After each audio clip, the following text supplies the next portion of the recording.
Today's episode is about recognizing the signs of the imposter syndrome and ways to manage the feelings and overcome them. All business owners and entrepreneurs have faced challenges, mistakes, and the occasional bad decision during their time. This is a natural part of business life. Sometimes these routine setbacks can shake our confidence and create self-doubt, and this is very common. But if the sense of unworthiness, self-blame, and negative feelings keeps growing and persists, it's likely you've experienced or are currently experiencing what is known as imposter syndrome. Have you ever felt like you're faking your skills, expertise, or talent? Do you worry that customers or associates will find you out and discover you're a fraud? Have you bought into the idea that you haven't earned your success and that it's all just happened by luck, regardless of the evidence that's against that?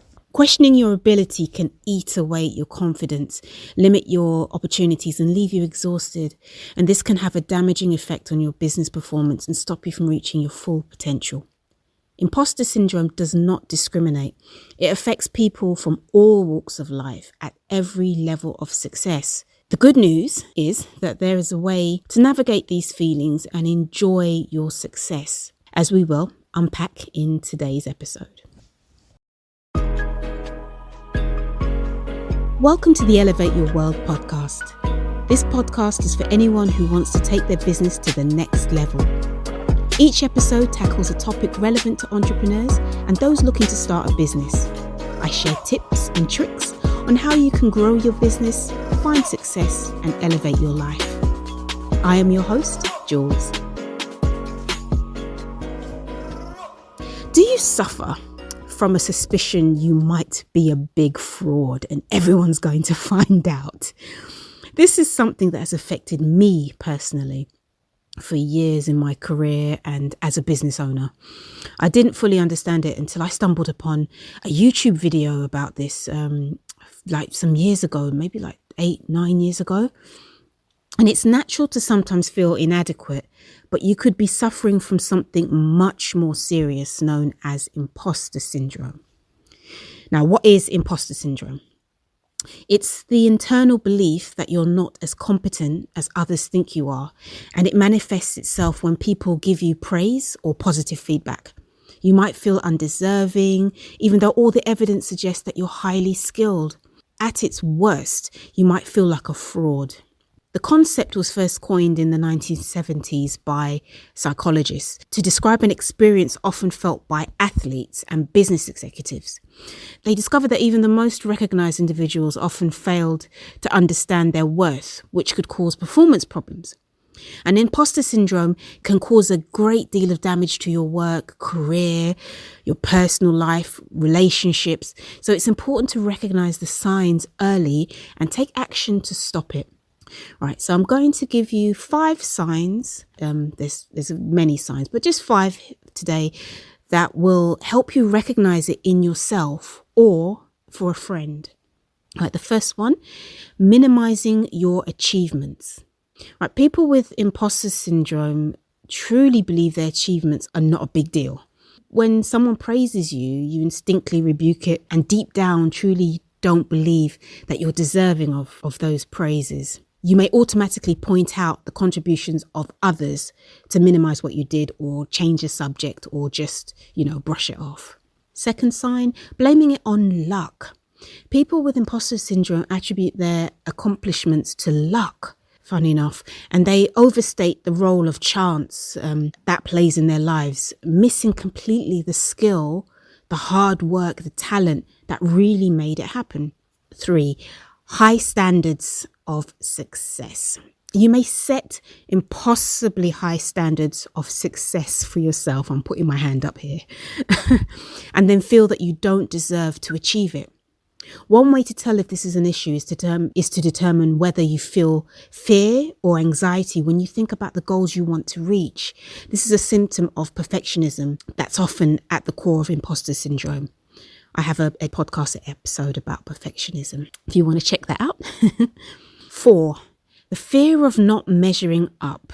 People with imposter syndrome often secretly fear that they don't measure up to others' expectations. These could be the expectations of your family members, your clients, your friends, your business partners. And no matter how often they confirm that you're doing a great job, you feel like it's never enough. And the last one, 5, you don't ask what you're worth, right? Now, when you don't understand your true worth, you don't ask for what you deserve. This includes the fees you should be receiving. The feeling of inadequacy will prevent you from asking for a correct price for your products or your services, or quoting for your work, or making any kind of big ask. Now you've learned a few of the signs. I want to look at the ways to overcome imposter syndrome. You can't completely eliminate it, but you can overcome and manage your feelings. And personally, for me, it's still a work in progress. That's why I say that.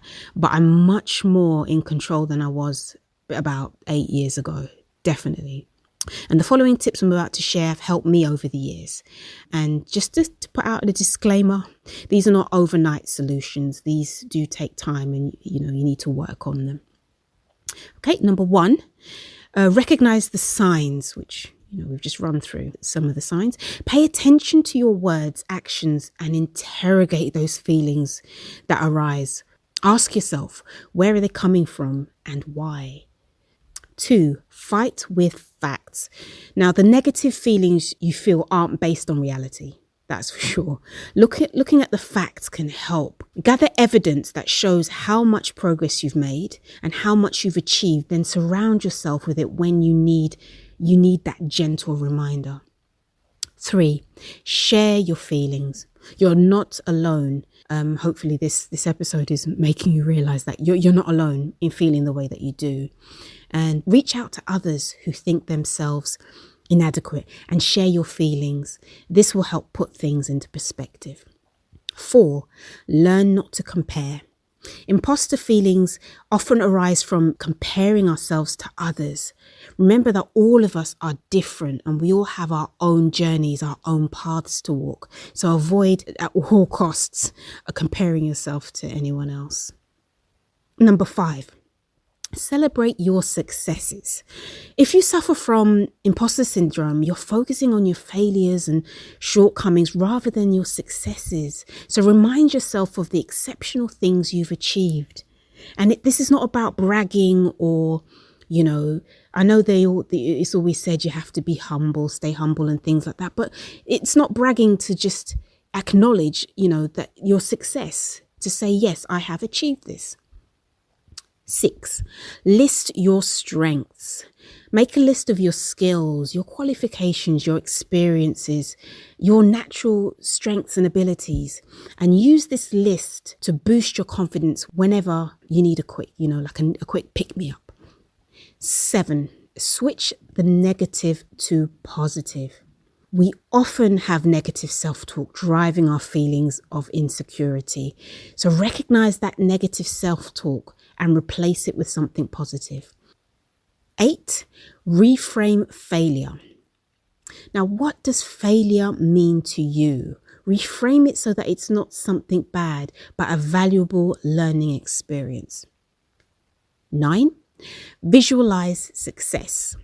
What would success look like? Imagine what it means to you and visualize yourself making it. This will help you with setting impossible standards and being more satisfied with your achievements. And lastly, number 10, let go of perfectionism. I'm laughing because this is very personal. Focus on your progress and growth. And quit trying to be perfect. Adjust your standards and learn to do good enough while striving to do better. We can overcome the imposter syndrome by focusing on our skills and talents and acknowledging our successes, being self-aware and learning to control our thoughts, and finally, talking to trusted people like a mentor. Thank you for listening to this episode on imposter syndrome. I hope you found something very useful here, if not for yourself, for a friend, perhaps, or a colleague, or family member. If you'd like more information, you can visit our website, elevatestudio.uk.com/resources, and I'll see you on the next episode.